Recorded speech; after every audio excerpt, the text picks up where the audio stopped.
ابن أبي نامة الكنتي سلي لعبد قادر الجيلاني أنا أبو محمد الكنتي متاج أحوامي بتيجاني برم جاسان. Mesdames et messieurs, bonsoir.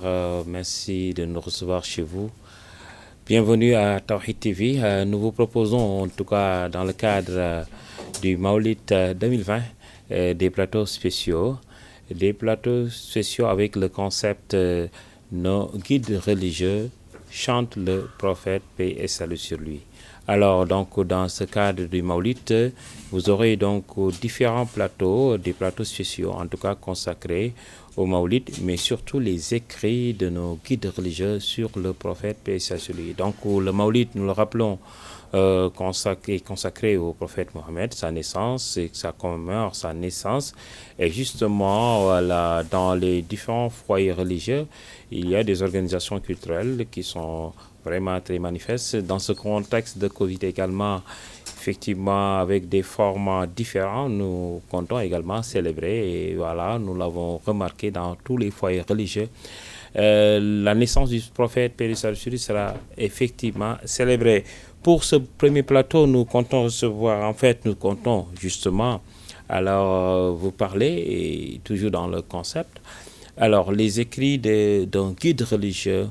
Alors, le guide religieux de Ndiassane, quand on parle de Ndiassane, c'est une cité religieuse très connue au Sénégal, en tout cas de par ses enseignements, de par également, surtout, véritablement, sa place dans la communauté musulmane et dans la formation, effectivement, de l'élite musulmane. Alors, dans ce sens, nous comptons effectivement rencontrer, en tout cas, un de nos voyants guides qui s'appelle Mam Cheikh Bou. Alors, cette grande figure historique, religieuse et légendaire justement, alors nous a révélé en tout cas beaucoup de choses concernant en tout cas celui qui est célébré dans ce mois béni, donc le prophète, paix et salut sur lui. Nous allons maintenant avec peut-être notre invité Abdourahmane, qui se trouve être le petit-fils même de ce grand vénéré guide religieux Mam Cheikh Bou. Alors, parler d'abord de qui est Mam Cheikh Bou, véritablement, connaître, aller à la découverte de ce guide religieux. Nous vous rappelons qu'également, il y aura des documentaires qui ont été réalisés, il y aura également des interviews, il y a des dossiers même qui ont été dans cette cité religieuse qui vont maintenant attester à bien des égards ce que nous allons dire tout à l'heure. Il s'agira justement de nous présenter cette figure emblématique, nous l'avons dit. Au-delà de ça, nous comptons également revisiter plus ou moins ses écrits, ses petits-fils, ses califes, etc. Tout ce qu'ils nous ont dit et témoigné du prophète, paix et salut sur lui. Monsieur Abdourahmane, vous êtes d'abord historien, je vous présente, alors documentaliste, mais petit-fils également du vénéré guide de Mam Cheikh Bou. Alors, est-ce que vous pouvez vous présenter davantage pour nos téléspectateurs? Merci, monsieur Diak. Je m'appelle Abdourahmane Konte, je suis étudiant en master au département d'histoire. En même temps, je suis archiviste documentaliste et bibliothécaire à l'EBAD, l'école de bibliothécaire documentaliste, dans la section documentation. Voilà. Vous êtes petit-fils également Oui, je suis également petit-fils de Cheikh Bou. Alors, vous vous intéressez principalement, vous avez fait beaucoup de recherches, vous avez fait également des mémoires également consacrées à ce vénéré guide. C'est parce qu'effectivement, il faut prêcher pour sa propre paroisse.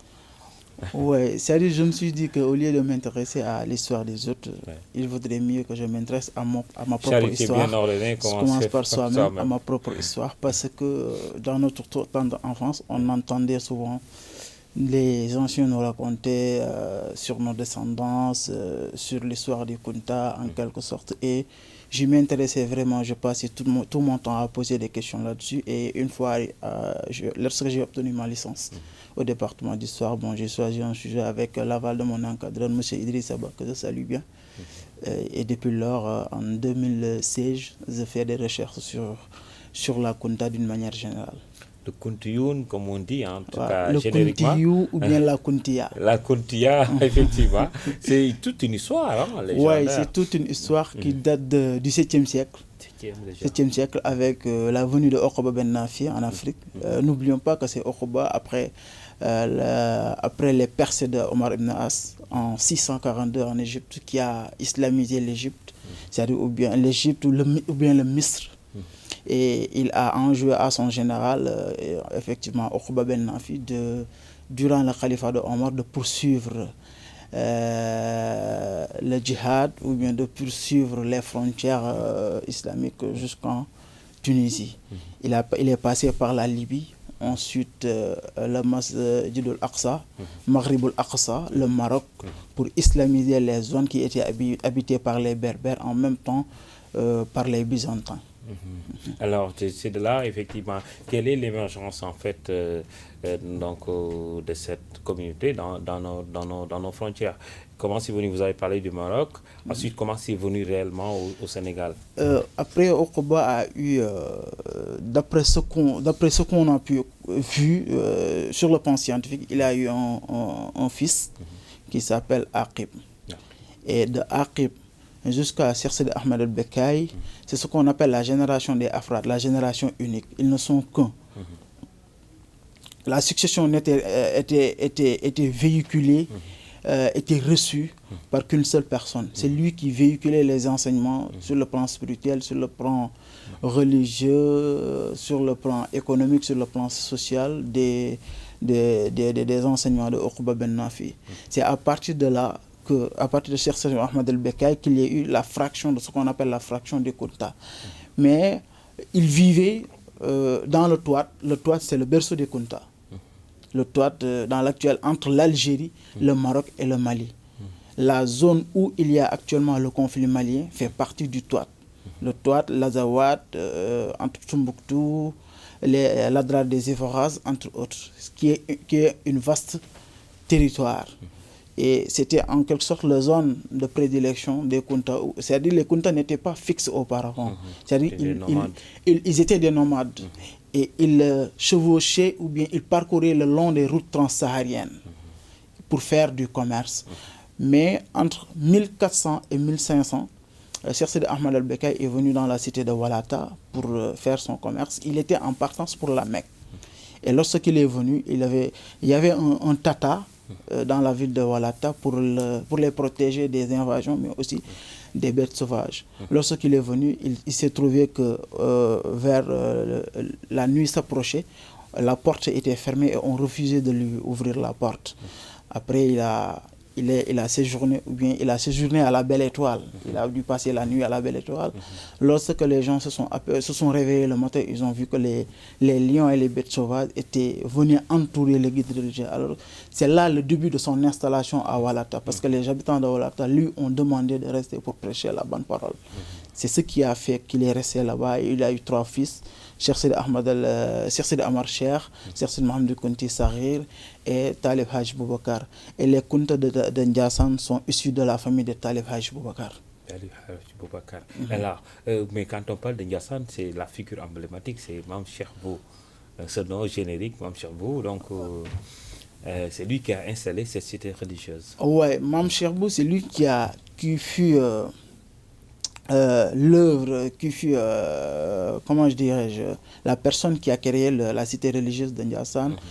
Mais le premier Kunta qui est venu au Sénégal, c'est son père, Cheikh Bounama Kunti. Mais bien avant, il y avait la Tariqa Khadiriya qui était véhiculée bien avant dans le Sénégal, voilà, dans la Sénégambie. Parce qu'on peut vous citer par exemple Mamor Antassali, le père de Serigne Touba, qui était un Khadr, Mam Ousmane Si, le père de El Haj Malik Si, qui était un Khadr.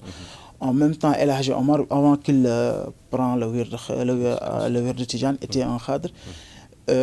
Il y avait aussi Khadima Diakhatakala, l'école de Pile, où il y avait des khadrs, même ceux qui ont été à la base de la révolution Torode de 1776 de Thierno Souleymane Baal, ils étaient des khadrs. Donc la khadria était bel et bien présente avant les années 1800. Cheikh Bounama est venu ici vers les années 1700, la fin de 1700. Quelque chose, 1800, le début de 1800, la fin de 1700. Et c'était au temps du Damel Amaringo Nendela. Lorsqu'il est venu, il était accompagné il avait 3 chevaux qu'il avait vendus à Amaringo Nendela. Mais au moment où il les avait vendus en crédit, au moment où il venait pour réclamer son dû, Amaringo Nendela avait refusé de lui donner son dû. Et le cheikh, par ses talents de prière, a dit à ses talibés de lui préparer l'enclos des chevaux. Et grâce à ces prières, les chevaux ont revenu sur l'enclos. Il est le père de Cheikh Mohamed Kounta, par l'entremise d'une caïrienne, Mama Code Diop, qui fait partie de l'aristocratie caïrienne. On sait bien que les Diop font partie de... D'autant plus que sa mère est un Fall. Qui connaît bien l'histoire du Cayor, c'est que c'était les Fall qui étaient la hiérarchie supérieure du Cayor. Et Mame Cheikh Bou Kounta est né en 1840 dans ce village de Ndankh. Donc toujours dans le royaume du Cayor, au cœur même du Cayor, à 7 km d'Engaï. Et la naissance justement pour la création de la cité religieuse de Ndiassane, et pourquoi le nom Ndiassane également? Le nom Ndiassane, c'est-à-dire Ndiassane, c'est Massamba, un des descendants du Cayor, qui lui a donné l'agglomération de Ndiassane. Ndiassane, c'était une agglomération. C'est-à-dire comme on appelle en Wolof Tundu. C'était une agglomération. Donc Bou Kounta s'y est installé en 1883. Il avait même acquis le titre foncier de Ndiassane en 1800, après son installation. Il les a achetés sur Massamba. Après, avec ses relations avec l'administration française, il a pu acquérir le titre foncier de Ndiassane. C'est à partir de là qu'il s'est définitivement installé dans ces terres. Et lorsqu'il est venu, lorsqu'il a reniflé la terre, le sol, il a dit comme l'avait dit son père. Et il y avait comment pourrais-je le dire, un être qu'on ne peut pas voir, qui lui a dit Al-Jaru qabla dar, c'est-à-dire avant d'habiter, il faut avoir un bon voisin. Il lui a enjoint que Dieu est mon voisin. Alors, c'est là mais parle-nous un peu de lui. C'est vrai que l'historique un peu de cette cité religieuse a été bien élaboré, mais l'homme en tant que tel, c'est un chef religieux, c'est un guide spirituel. Voilà. Parlez-nous un peu de tout ce qui a trait à lui, sa naissance, justement, ses enseignements, où est-ce qu'il a appris son parcours. Parler de Cheikh Bou Kounta serait un petit peu audacieux de ma part. Ouais. Mais je vais essayer de le résumer, parce que tout simplement les hommes de Dieu sont comme ça. C'est-à-dire les érudits sont comme ça. C'est-à-dire qu'ils incarnent l'image de Dieu. Ils incarnent la grâce divine sur terre. Parce qu'il n'est pas quiconque d'être un guide religieux. Il n'est pas donné à n'importe qui, le terme, il n'est pas donné à n'importe qui d'être un érudit. Il faut être un choisi, il faut être un initié. Ouais. Et en quelque sorte, Borom Ndiassane Mame Cheikh Bou a été un des choisis de ce. C'est-à-dire, si on revisite sa lignée, aussi c'est pas fortuit de sa part, parce qu'il est issu d'une lignée de sang, comme je l'ai dit tout à l'heure. C'est-à-dire, il s'est traduit, il s'est inscrit dans le contexte de cette islamisation-là, dans ce contexte de ces directeurs mystiques, parce que les Kounta étaient des directeurs mystiques qui parcouraient le Sahara, qui parcouraient l'Afrique occidentale, qui parcouraient le Maghreb pour véhiculer la bonne parole, pour véhiculer le message de Dieu, pour véhiculer le message du prophète. On les connaît bien de cela. Et il est issu de cette ligne-là. Donc, c'est pas quelque chose de fortuit. Cheikh Bou Kounta Borom Ndiassane a été très tôt initié. C'est-à-dire, il est né après le décès de son père en 1840, mais son père avait donné des gages pour son éducation. À l'âge de 7 ans, on l'a amené en Mauritanie. On l'avait amené en Mauritanie pour qu'il puisse suivre les enseignements comme tout Maure. Il est issu de la famille Maure. Il était en Mauritanie pour suivre des enseignements coraniques et islamiques, mais ça n'a pas duré. Il a fait là-bas 1 année et son marabout l'a expédié auprès de son frère Cheikh Al-Bekkaï, parce que le père de Cheikh Bou avait dit à Cheikh Al-Bekkaï, ne le fatiguez pas, tout ce qui sera en lui, je le ferai pour lui. C'est-à-dire, c'est comme si il était prédestiné à être ce qu'il devait être. Et chaque vendredi, son frère l'amenait auprès de la tombe de son père. Et à l'âge de 16 ans, Cheikh Bou avait commencé à faire des retraites spirituelles et à circuler dans le Cayor, dans le Bawol. Sans avoir appris carrément le Coran? Il avait déjà appris le Coran. Ouais. Il avait déjà appris le Coran. Durant les une année qu'il a fait en Mauritanie, il avait déjà parcourisé le Coran. Ah bon, en une année? En une année, il avait déjà parcourisé le Coran. Après, il est revenu. Après, c'est son frère qui l'a initié. Ensuite, son père. Par inspiration divine, son père lui a donné beaucoup de sirrur asrar et des secrets mystiques. Et à l'âge de 16 ans, il commençait à faire des retraites spirituelles. Il s'est très tôt démarqué de la situation sociale de sa famille. Ouais. Parce que très tôt, il a très tôt compris qu'il se devait de faire des retraites spirituelles, d'exalter les louanges de Dieu pour pouvoir accéder à certains degrés de spiritualité. Voilà. C'est comme si, en tout cas, très tôt, il a, comme on dit, l'éducation à la responsabilité. Très tôt, il a compris qu'il avait des responsabilités, qu'il y aurait une mission qui lui serait... Et à l'âge de 20 ans, il est retourné à Mauritanie, à Boutlimit, pour recevoir l'héritage que lui avait laissé son père. C'était pas de l'argent. C'était mystique. C'était son héritage mystique en quelque sorte. Son père avait donné un ouvrage à Cheikh Sidi Baba Al-Kabir, qui est un disciple de Cheikh Sidi Mokhtar Al-Kunti.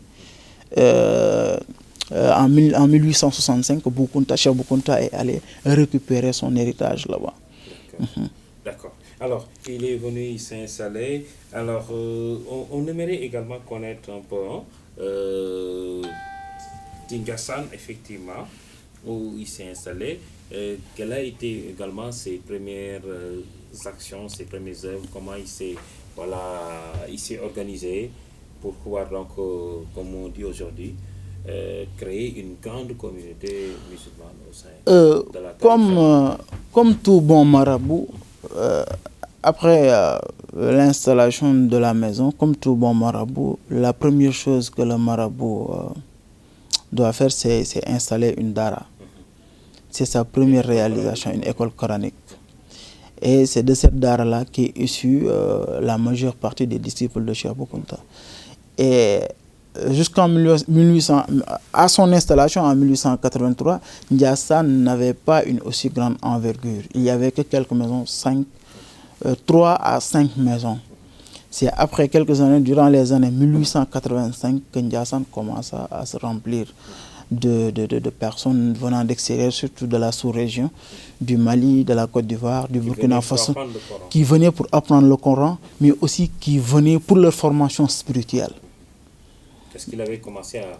en tant que khadr, en tant que représentant de la khadriya, de la tariqa khadriya Kuntiya au Sénégal. Les disciples venaient de partout. Même lors du Gamou, quand vous regardez bien le cosmopolite de Ndiassane, illustre bien cela, parce qu'il y a diverses nationalités qui viennent en masse pour célébrer avec nous. Déplacé, il n'était pas tellement mobile, ou bien jusque-là il s'est installé, ce sont les disciples qui venaient de partout. Non, ce sont les... remarqué effectivement. C'est-à-dire, Cheikh Bou Kounta ne s'est jamais déplacé. Dès qu'il s'est fixé à Ndiassane, il n'est jamais bougé de Ndiassane. Okay. C'est pour aller en Mauritanie récupérer son... Non, en Mauritanie, c'est avant l'installation à Ndiassane. Ah, d'accord. C'est après son héritage qu'il va sillonner le Cayor pour s'installer à Ndiassane. Voilà. Il est passé à Bagne. Bagne, c'est là où est né mon grand-père, mon arrière-grand-père, Cheikh Al-Bekay Kounti, l'aîné de Cheikh Bou Kounta Borom Ndiassane. Ensuite, c'est vers les années 1880, quelque chose comme ça, 1880-1881. Après, il est passé par Kernjob Binta, il est passé par PAM, il est passé par Kerioro Sadio. Ensuite, c'est après l'étape de Kerioro Sadio que Ndiassane fut créé en 1883.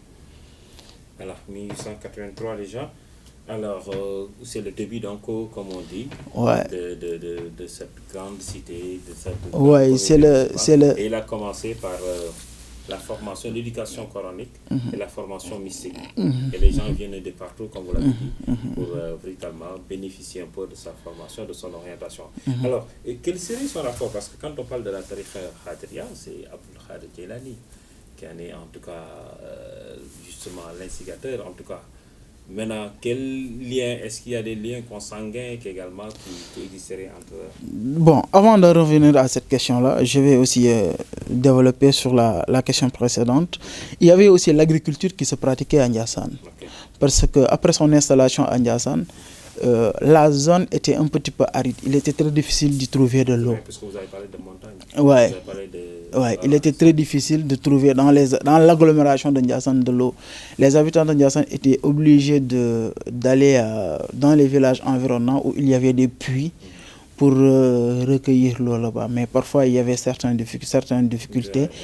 Et la famille s'est réunie pour dire à Cheikh Bou Kounta de prier au Tout-Puissant afin que l'eau puisse être accessible.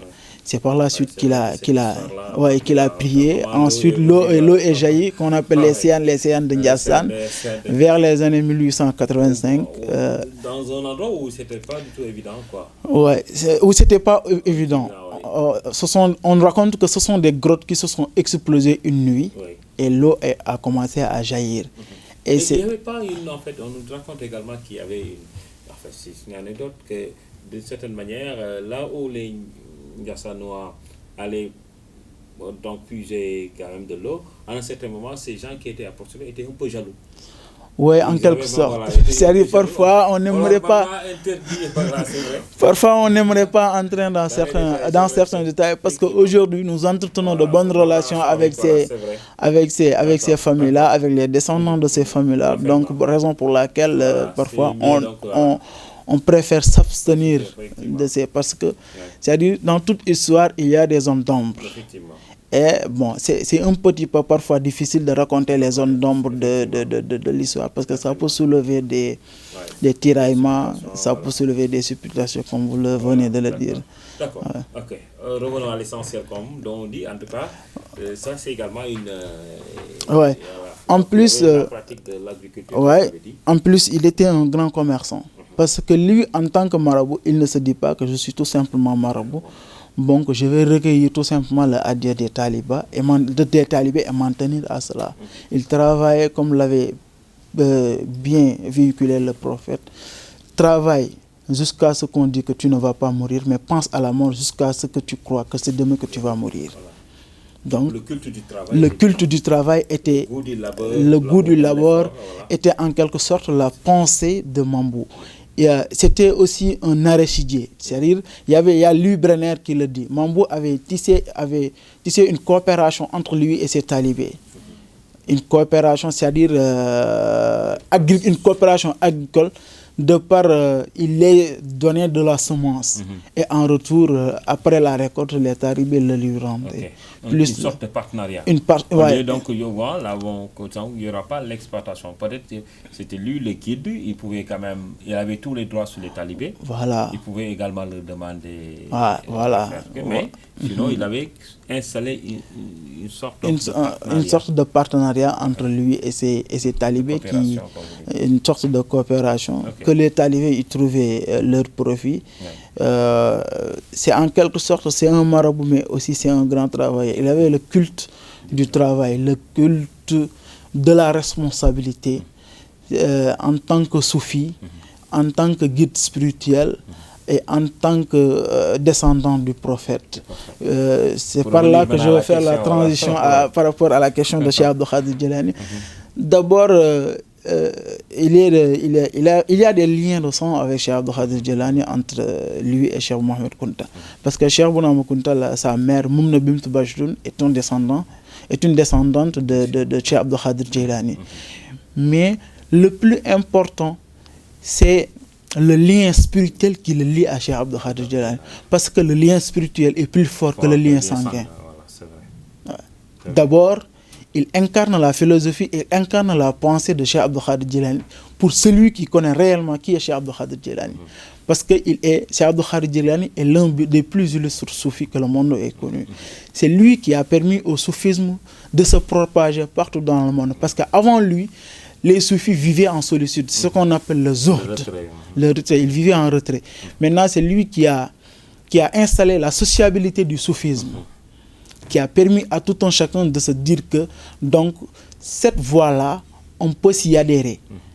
C'est-à-dire, c'était une forme d'appel à l'islam, parce que les gens, il faut leur donner quelque chose qui puisse développer leur spiritualité. C'est ce qui lie Cheikh Bou Kounta.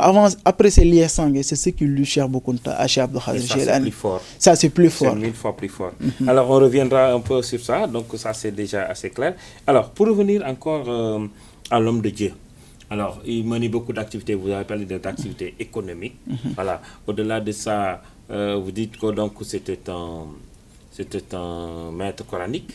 Il a enseigné donc l'enseignement du Coran et de la Sunna, mais également il pratiquait l'agriculture. Voilà, donc sur le plan économique. Sur le plan maintenant culturel, est-ce qu'il y avait des organisations comme on a l'habitude de dire, parce que nous sommes donc dans le mois béni vraiment du Gamou, du Maulid, où quand même on célèbre la naissance du prophète, et parfois l'aspect culturel est de rigueur.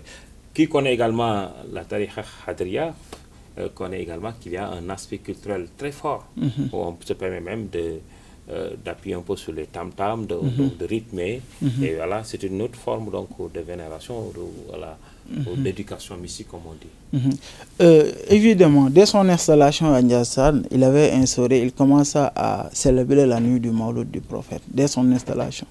Parce que, en tant que soufi, c'était aussi une obligation de le faire. Parce que le prophète, sallallahu alayhi wa sallam, c'est la porte d'entrée vers le Tout-Puissant. Donc, on se doit d'exalter le prophète. On se doit de chanter les louanges du prophète. On se doit de célébrer la nuit de naissance du prophète. On se doit de respecter la ligne de mire ou bien la voie de conduite du prophète.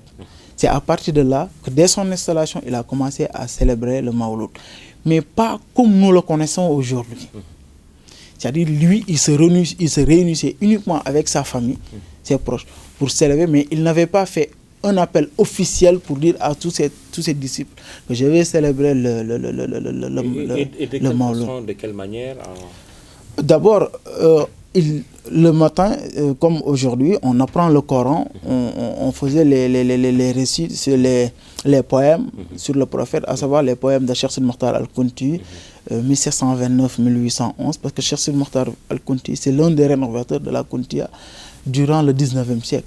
Un grand érudit qui a beaucoup écrit sur la théologie, sur la charia, sur l'exégèse, sur la fiqh, sur la grammaire. On faisait les gélos de Cheikh Sidi Mokhtar du prophète à travers les ouvrages de Cheikh Sidi Mokhtar Al-Kounti.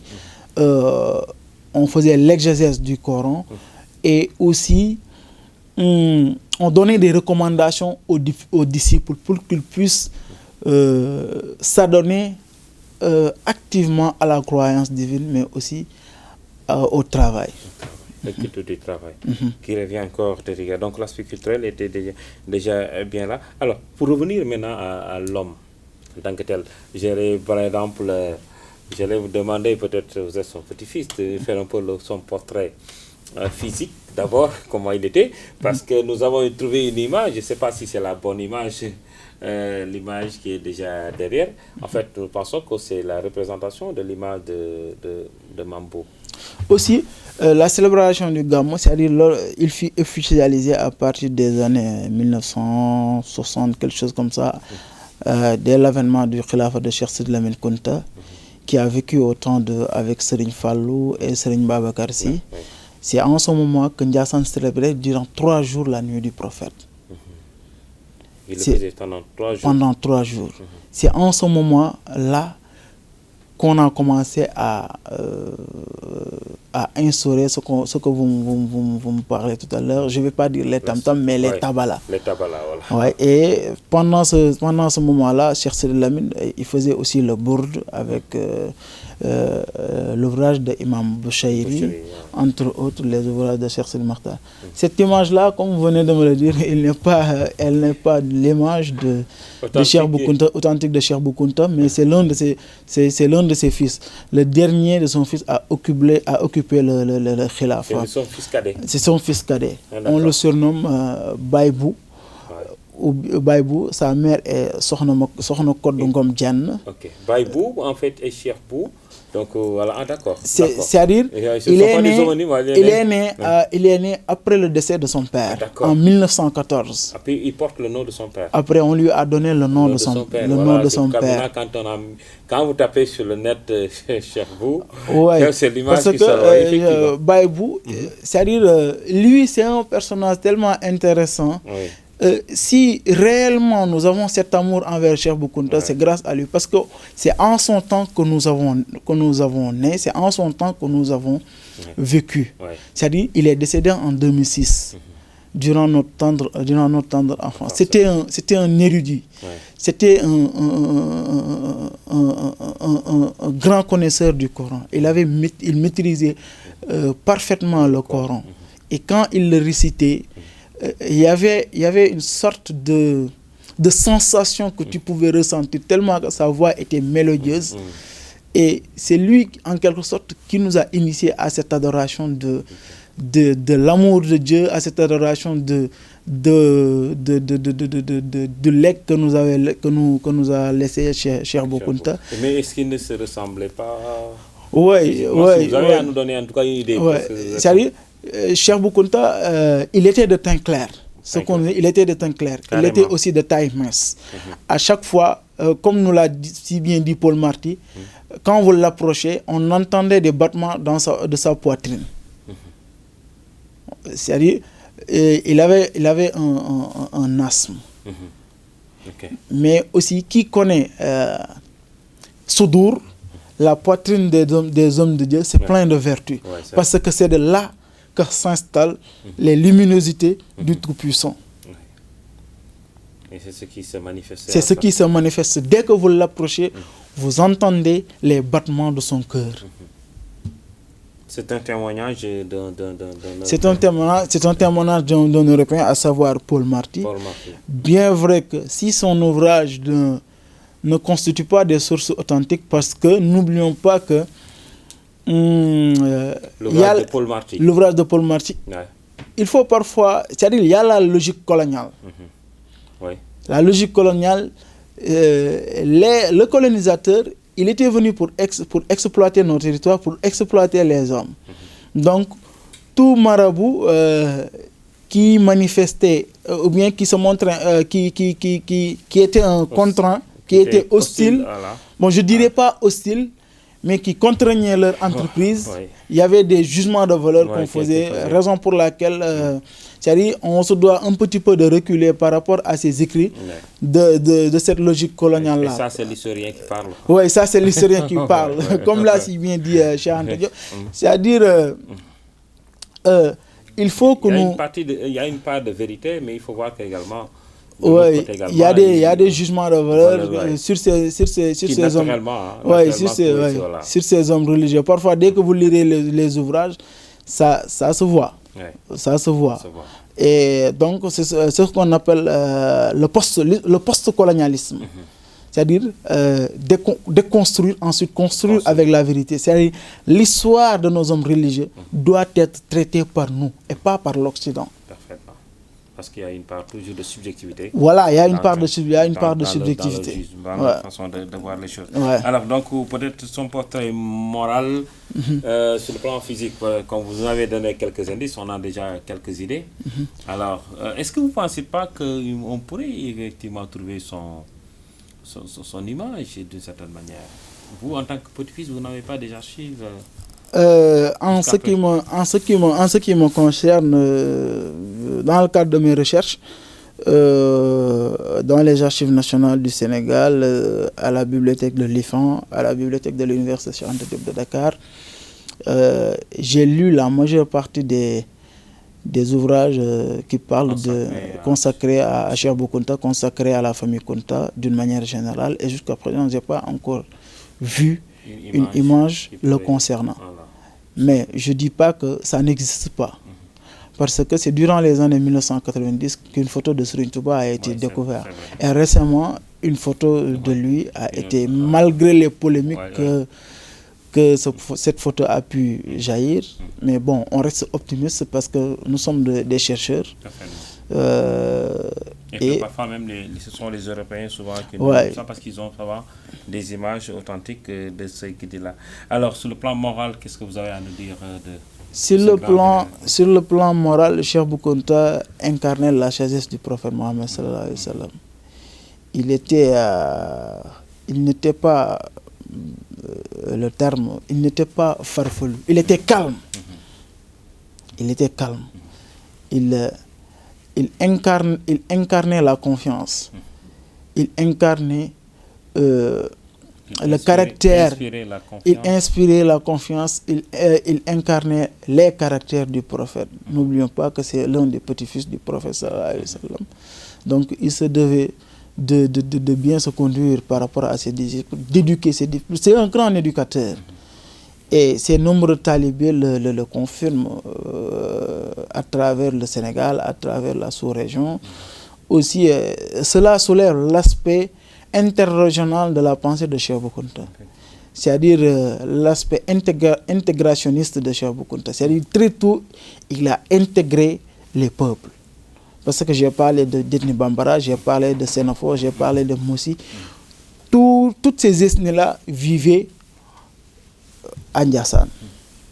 Et il les avait éduqués de telle sorte que les gens étaient calmes, les gens étaient respectueux, les gens avaient le sens des responsabilités. Avec également le culte du travail. Avec aussi le culte du travail. Alors, sur le plan intellectuel, on va parler un peu une paire de coups. Est-ce qu'il a fait, il a écrit? Vous avez dit qu'également pendant la célébration de la nuit du prophète, c'est lui, en fait, il reprenait des textes authentiques d'un de ses grands-parents pour célébrer le Maulid, des textes qui ont été consacrés au prophète. Alors, lui, personnellement, sur le plan intellectuel, on sait qu'il a appris, qu'il a maîtrisé en une année le Coran, on retenait cela. Il a appris également la Sunna, donc il a installé une école coranique à Ndiassane. Alors, au-delà de ça, est-ce qu'on peut dire qu'en fait, on peut voir ses écrits ou bien quelque chose qu'il aurait également en ouvrage, quelque chose comme ça? Par rapport à ces écrits, jusqu'à présent, on n'a pas encore reçu des écrits le concernant. Des documents authentiques le concernant, techniquement parlant. On ne les a pas encore eus.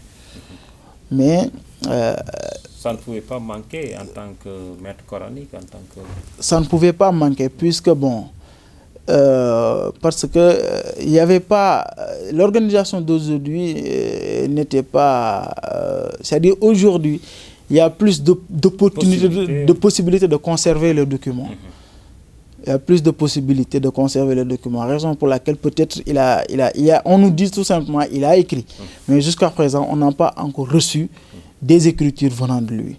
Mais il y a certains de ses fils, certains de ses petits-fils qui ont écrit, autant pour moi. Il y a Serigne Abdourahmane Bou qui a fait des poèmes sur le prophète.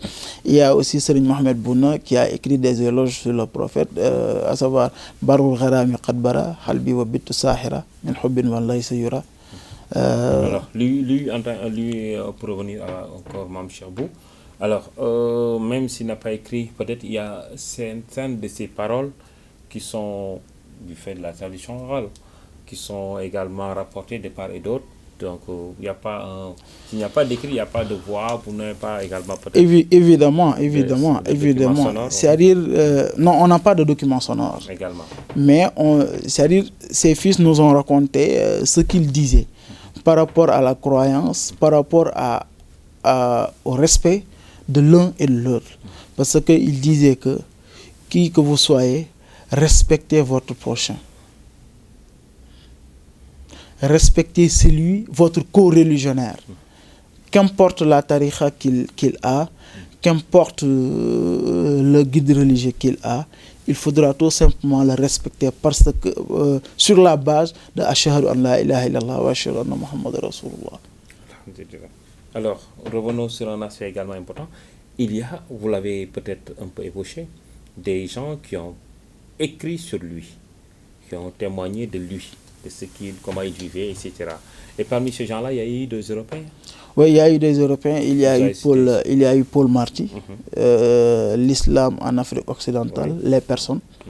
Dans cet ouvrage, il nous parle de Serigne Touba, il nous parle de Al Hadji Malick Sy. Il nous parle aussi de Cheikh Bou Kounta, de Cheikh Sadou Abi, et tant d'autres, de Chérif Malaïni, et tant d'autres guides religieux du Sénégal. Il y a aussi Louis Brenner qui a écrit sur lui, c'est-à-dire sur la méthode de coopération entre lui et ses disciples que je vous parlais tout à l'heure. C'est Louis Brenner qui l'a dit. Il y a Toba Diagne Haïdara qui avait rédigé un mémoire de ma sœur en 1984-1985. Il est sénégalais? Et elle est sénégalaise. C'est une sénégalaise. Toba Diagne Haïdara. Qui avait écrit un mémoire de maîtrise au département d'histoire sur Cheikh Bou Kounta. Il y a aussi une Allemande du nom de Maria Grosengate qui avait fait une séminaire consacré à Cheikh Bou Kounta. Maria Grosengate, c'est une Allemande, c'est cette image que je suis en train de chercher là. Voilà. La Tariqa Khadiriya de Ndiassane, l'institutionnalisation d'un réseau islamique transrégional.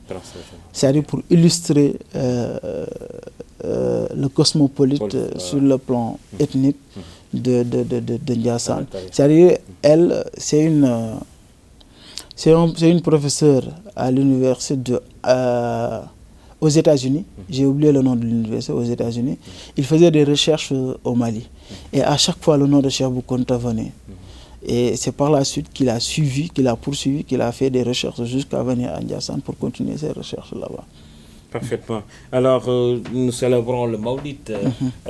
Chers téléspectateurs, vous suivez donc toujours votre chaîne Tawhid TV qui, dans ce gamou au Maulid 2020, vous consacre des plateaux. Et parmi ces plateaux spéciaux, nous avons aujourd'hui un plateau qui nous parle un peu des écrits souvent de nos guides religieux sur le prophète sur lui. Il s'agit aujourd'hui un peu de parler d'une figure emblématique, d'une figure historique, religieuse. Il s'agit de Mame Cheikh Bou Kounta, donc justement celui-là qui a initié la cité religieuse Ndiassane, effectivement dans la Tariqa Khadiriya. Alors, nous allons maintenant peut-être, le concept, vous l'avez compris, c'est de voir effectivement ce que nos guides religieux ont témoigné du prophète sur lui. Vous avez dit donc que lui, vous n'avez pas ses écrits authentiques, mais ses fils sont quand même dû écrire et ils ont témoigné du prophète. Est-ce qu'on peut avoir un peu une idée de ça? Il y a un de ses fils dont je n'ai pas la citation qui a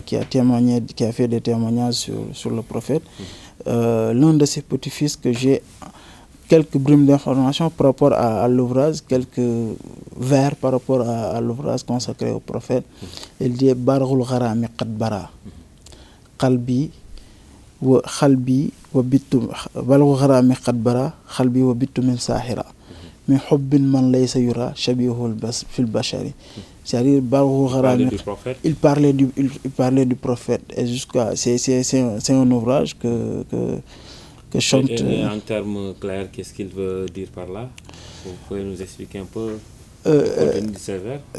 En quelque sorte, Barghul Gharami Qad Bara, l'amour d'une personne, comment je peux, c'est un petit peu difficile de traduire en français. On l'a appris en Wolof. Oui. L'amour d'une personne peut le dire également en Wolof. Ceñeer cofeel. Ceñeer cofeel yett na ma. Donc c'est l'étincelle, donc l'étincelle et la passion d'une personne m'a habité. Voilà. Sa passion, les étincelles donc de sa passion justement m'a habité, quelque chose. Voilà. En tout cas, bien sa passion m'a habité tel qu'un étincelle. Tel qu'un étincelle. Et raison pour laquelle aujourd'hui je vais chanter ses louanges. Voilà. C'est grâce à lui que les créatures ont été créées. Voilà. C'est grâce à lui que les cieux et les terres ont été créés jusqu'à la fin des vers. Voilà, c'est déjà assez illustratif. Donc, nous était le prophète, peut-être que alors c'est lui qui a été à l'origine de la créature. Ouais, il a parlé de sa naissance, comme tous ceux qui chantent les louanges du prophète, de sa naissance. Quand il est né, le château de Caïsar s'est effondré. Et les feux de Rome se sont éteints. Tout ça, il a écrit à travers. Tout ça, il a écrit à travers ces vers-là. On aura dimanche l'occasion de revenir sur ces écrits-là parce qu'on aura parlé un peu de ces différents califes. Alors, on va peut-être aborder une partie également aussi importante, c'est, alors, pour revenir sur l'histoire du Maulid en Ndiassane, vous avez un peu ébauché, vous avez donné même une date tout à l'heure. Depuis quand on célèbre en fait, la naissance du prophète en Ndiassane et quelle est l'évolution de cette célébration et l'actualité effectivement de cette célébration? C'est ce que je venais de dire tout à l'heure. Dès son installation à Ndiassane, Cheikh Bou Kounta a commencé à célébrer le Maulid du prophète. Et en 1883, mais il le célébrait tout simplement en compagnie de sa famille. Après Cheikh Al-Bekkay, son aîné, continua la tradition à célébrer de la même manière que son père, de la même manière que faisait son père. Mais c'est au temps de Cheikh Sidi Lamine Kounta que le Gamou a été officialisé, que tous les disciples se réunissaient à Ndiassane pour célébrer le Gamou. Durant cette période-là, le Gamou durait 3 jours. Cheikh Sidi Lamine Kounta, sa succession est de 1929 jusqu'à 1974. 44 ans de règne. Après, il y a El Hadji Mamadou Kounta, 1973 jusqu'à 1972. C'est la célébration de 3 jours. C'est à partir de 1976 que la célébration d'une seule journée de la Maulid du prophète a été instaurée à travers Cheikh Sidi Yahya Kounta, un des fils de Cheikh Bou Kounta. Mais précisez qu'il ne célèbre pas le jour de la naissance, mais... Il célèbre la semaine suivante. C'était par rapport à la proximité de Tia avec la... Non, c'était aussi par rapport à la tradition islamique. Parce que l'islam, c'est après la naissance, c'est au 7e jour de la naissance qu'on donne le nom au nouveau-né. Parfaitement. C'est pourquoi ils choisissent quoi? Ils choisissent le 7e jour. De quand on pensait que c'était juste par souci d'organisation. Ndiassane n'est pas très loin de Tivaouane. Tivaouane célèbre le même jour, Ndiassane célèbre le même jour. Autant maintenant s'organiser et attendre maintenant. C'est par rapport à la tradition islamique parce que c'est le 7e jour qu'on donne le nom au nouveau-né, comme nous l'a dit le prophète. Et aussi, la fête, c'est le 7e jour. Et aussi, comme Ndiassane, c'est comme ce que disait Al-Hajj Abdou Aziz Sy, qui témoignait sur la place qu'occupe Ndiassane par rapport dans la Oumma islamique. Il a aussi au Sénégal, il a un jour dit que si le prophète venait au Sénégal, c'est Ndiassane qui serait sa maison. Est-ce que du point de vue des liens consanguins, voilà, du point de vue également de la... Voilà. Donc on peut le comprendre également d'une certaine manière. Voilà. Alors, revenons également sur un autre aspect. À l'actualité de la célébration du Maulid. On est aujourd'hui en tête dans un contexte assez particulier. Oui, certes, on est entré dans un contexte particulier avec la pandémie de la COVID-19. Et de passage, nous prions afin que Dieu fasse que cela puisse disparaître partout dans le monde. Parce qu'au début, c'est en Chine qu'on entendait les informations. Maintenant, cela a circulé jusqu'à arriver sous nos cieux. Et on prie pour que cela disparaissent partout dans le monde. Malgré la pandémie, Ndiassane va célébrer la naissance du prophète. La date provisoire qui est fixée pour le 6, on attend le 6 novembre, entre 5 et 6 novembre. On attend d'apercevoir la lune pour l'apparition de la lune pour fixer la date officielle. Mais pour le moment, la date provisoire, c'est le 6 novembre. Vous comptez célébrer ça de la même manière qui parle de pandémie, c'est-à-dire on va le célébrer en respectant les mesures barrières. Voilà, c'est ça. Le Khalif avait donné l'indigal concernant cela. Il a dit à tous ses disciples, quand vous venez à Ndiassane, d'abord portez vos masques. Et respecter toutes les mesures barrières. Des comités locaux de sensibilisation ont été installés par le Khalif, par les disciples du Khalif, pour la prévention, pour les conduites à tenir, afin qu'il n'y ait pas de cas avant, pendant et après le Maouloud. Avant, pendant et après le Maouloud. Donc, juste une dernière question. Les perspectives également pour la cité religieuse d'Ndiassane. également les projets qui sont à l'ordre du jour. Oui, les projets, les perspectives.